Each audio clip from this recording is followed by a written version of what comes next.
Professor Nance. Guess what? I found my pants. Too bad they're not the right ones. Oh well. Thank you for joining me for this financial accounting series where I am going to be helping you solve your accounting problems.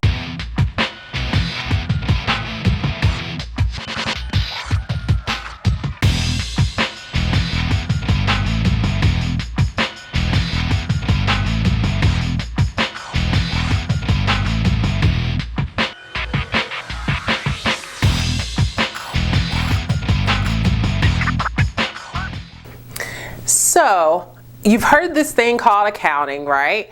You're probably wondering, what is accounting? What exactly is accounting? Well, accounting is essentially the language of business. What does that mean? It means that a company cannot function if they don't have a solid accounting system in place. So, accounting allows a company to accurately keep account of their money. Basically, I'm sure you have a checking account, right? Hopefully, savings account, checking account. You have to keep accurate account of your money, right? Imagine if you're a company with millions and billions of dollars and you have to keep a record of all of that information. You need a system to do that. Accounting is exactly that system. So within accounting, there's a lot of assumptions, there's a lot of constraints, principles, a lot of rules that have to be followed, right? It's not as simple as 1, 2, 3, 4, 5 and counting up your money. You have to go a little bit deeper. It's kind of like math. There's like some equations and some really interesting ways, I think it's interesting anyway, ways of keeping account of this money. And so what we're going to do is we're going to walk through each of those steps so that you will feel successful when it comes time to keep up with your money, or at least pass the class, whichever one is most important. So before we get started, what I'd like to do is introduce you to my favorite client, Miss Yin.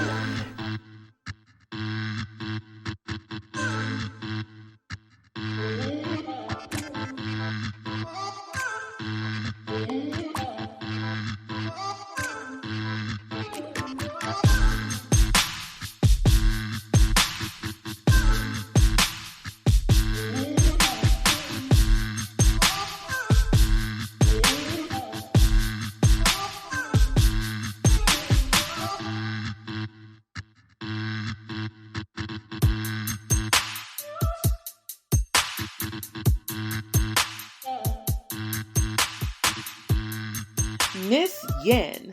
Miss Yin is from Houston, Texas, where everything is bigger, especially businesses. She comes from a long line of entrepreneurs, so it's no wonder that she's pursuing this as a career path. Her daddy owns 10 businesses, her brother owns 5, and her mom owns 9. As the baby of the family, she feels that it's time for her to step up and take her rightful place as the next big business owner. She knows that she can't live off of mommy and daddy forever. Her first step, setting up a meeting with a well-known accountant. So you just met Miss Yin, my favorite client, and I bet you can see why. She's just so amazing. I love Miss Yin. So when Miss Yin went to meet with the accountant, my stand-in, one of my employees, she had to decide what type of business to form.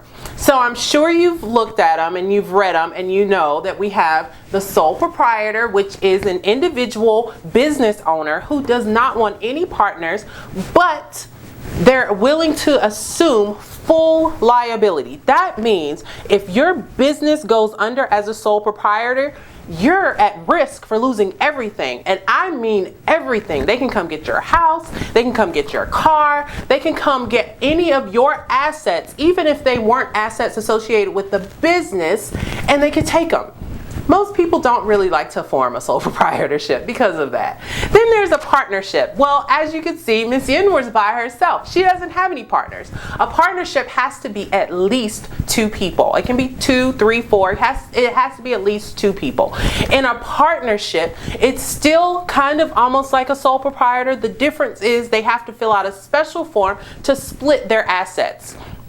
they are still liable for anything that may go wrong within the partnership. So both of their assets are equally liable. They split profits based on the partnership agreement, which they determined beforehand. If you ever go into a partnership, you make sure you get a partnership agreement before you start to earn any money or spend any money.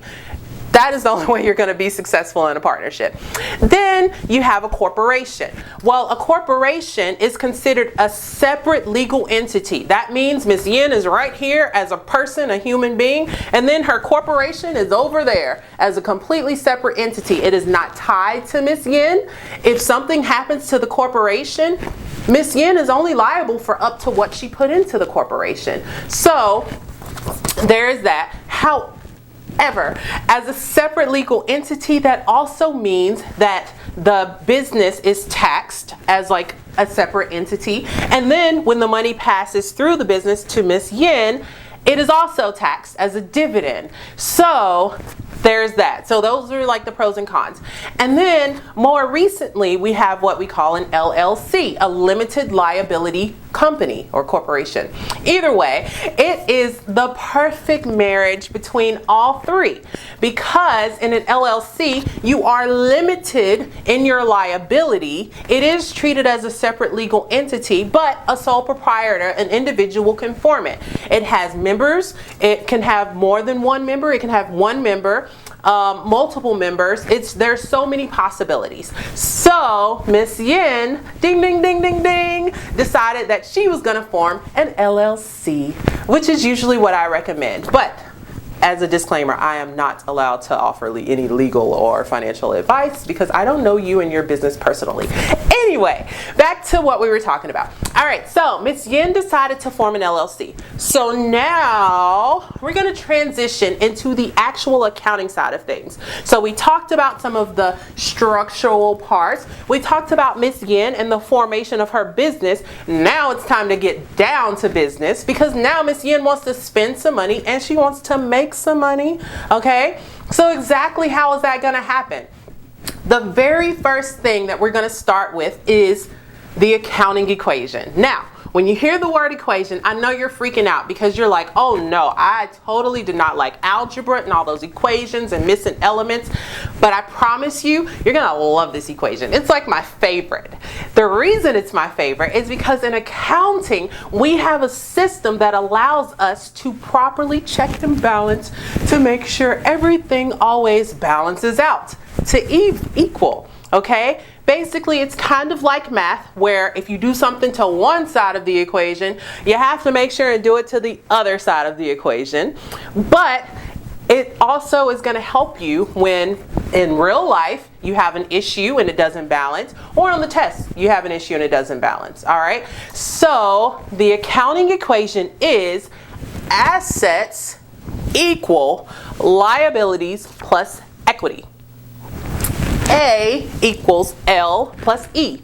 Assets equal liabilities plus equity. And I keep repeating that because it's so important. I'm telling you, if you stick with that equation, it's going to help you out in so many ways. It's just magical, okay?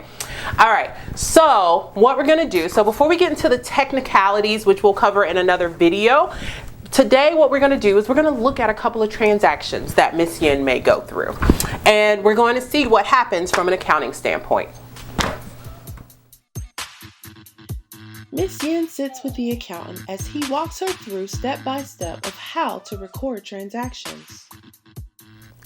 So as we discussed, Miss Yin has formed her business. So now it's time to get down to business and start recording some of these transactions. Okay, first things first. When you form your business, the very first transaction is always going to be the formation of your business. So for Miss Yin, she decided that she was going to invest $50,000 in cash plus $15,000 of equipment that she just had lying around that would be useful in her business. So to record this transaction, we're going to increase our cash by $50,000. We're also going to increase our equipment by $15,000. And then on the other side of the equation, the equity side, we're going to have $65,000 that's going to go into our equity account. In this case, we're going to call it common stock because we're going to treat this like a corporation. All right? So that's the first transaction. The next transaction is that Miss Yin paid cash to rent out some space. She needed somewhere to do her business. So she paid $2,000 in cash for rent. So we're going to decrease our cash by $2,000, and then we're going to increase expense by $2,000. Now, expense is a funky one that we're going to discuss in a lot of detail later. But for right now, we just need to know that expense is technically on the equity side, but it's a negative equity. And so, taking it back to math, you know that if we have a negative number, that makes it a positive number. So with the payment for her rent, we're going to bring down the cash because we're paying cash. Paying cash is going out, but we're also going to increase an expense, which is a decrease to equity. So the equity part is going to go down as well. So our equation stays in balance. All right. All right, let's keep going. So the next thing is that she needs some more equipment. So she decides that she's going to pay $10,000 to buy more equipment, except this time she's not going to use cash. She's going to wait a moment. Somebody is willing to give it to her on credit. That means she is going to increase her equipment by $10,000, but she's also going to increase her accounts payable by $10,000. Remember, accounts payable is a liability. Anytime you have an account that says pay, it means you owe it, which means it's liable. You're liable for it, which means it's a liability. So an increase to liability, an increase to an asset. All right, so the next one is that she does some work for one of her clients, and they now are going to pay her $2,500. All right, so for the purposes of this, they did pay her cash, so her cash is going to go up by $2,500, and she did work. That is revenue. She has earned this money, and so revenue is going to go up, which is an equity account, and so our equation is still in balance. Next, she bills a client for $8,000. So this time the client was like, I don't have that type of money, so I'll pay you later. All right, so this is going to be an accounts receivable. She is owed this money. This is money that is coming to her. She is looking to receive this money. It is an asset to her. The accounts receivable account is going to go up, which is that one side of the equation. We're also going to increase revenue because it's money that she earned. She just hasn't gotten it in her hand yet. So assets go up, equity goes up. We're still in balance. The next thing is that she decides she needs some more equipment. She has a lot of business going on. She needs more stuff. She needs more equipment. So she's going to purchase some more equipment, and this time she's actually going to pay cash for the equipment. Remember, the last time she didn't pay cash. She was like, I'll pay you later. I got you later. But this time she's actually going to pay cash for the equipment. That's $6,000 worth of equipment. So remember, cash is going down because we're using cash to pay for our equipment, but equipment is going up. These are both assets, right? Cash and equipment are both assets. One will cancel out the other. One goes up, one goes down. We're still in balance. Nothing happened to the right side of the equation, but we're okay with that. It's totally fine because we're still in balance. All right. The next thing is we have an assistant. Miss Yin has an assistant that she paid $3,000 in a salary. And so she paid that in cash. So her cash is going to go down $3,000. Her salary expense is going up. Remember, it's the opposite for equity. So if it goes up, that means equity is going down. So $3,000 for that. And then she collected $5,000 for from the client who owed her money. So the client, remember, owed her $8,000, but they said, here's $5,000. We'll pay you the rest later, okay? So in order to record that, Remember, originally we recorded it to accounts receivable because it was money that we were looking to receive at some point. So last time it went up, this time accounts receivable is going to go down, right? Because now we're decreasing the amount of money that this person owes us. So accounts receivable goes down. What did we get for that receivable? We got some cash, right? So that means our cash is going up. Accounts receivable goes down, cash goes up. They're both assets on the left side of the equation, so we're still in balance. All right, so the next to the last entry is that $10,000 that we owed for the equipment, we decided to pay it. We went ahead and paid it. So that means if we're paying something, we're paying out of our cash. That means our cash is going to go down.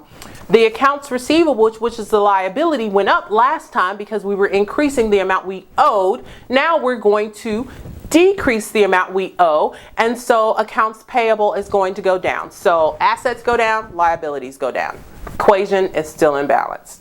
And the final transaction for Miss Yin is that she paid $1,000 in cash to her owners, which is pretty much herself. This is her way of taking money out of her company, because remember, they're separate entities, right?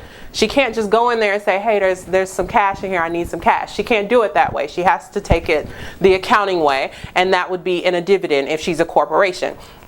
So essentially she pays herself $1,000, and the way that we're going to record that is cash is going down, and dividends, which is going to be an equity account, is also going to go up. It's an opposite account, and so it's going to decrease our equity. And that is it. Ladies and gentlemen, Miss Yin has just recorded her first set of transactions. Stick with me and I will get you through the next phase of what happens now that we've recorded all of these transactions. Please remember to like, comment, and give me all kinds of love. And before we get out of here, don't forget, we're going to take a moment and do our Nance stance and then do our little dance. I'll see you next time.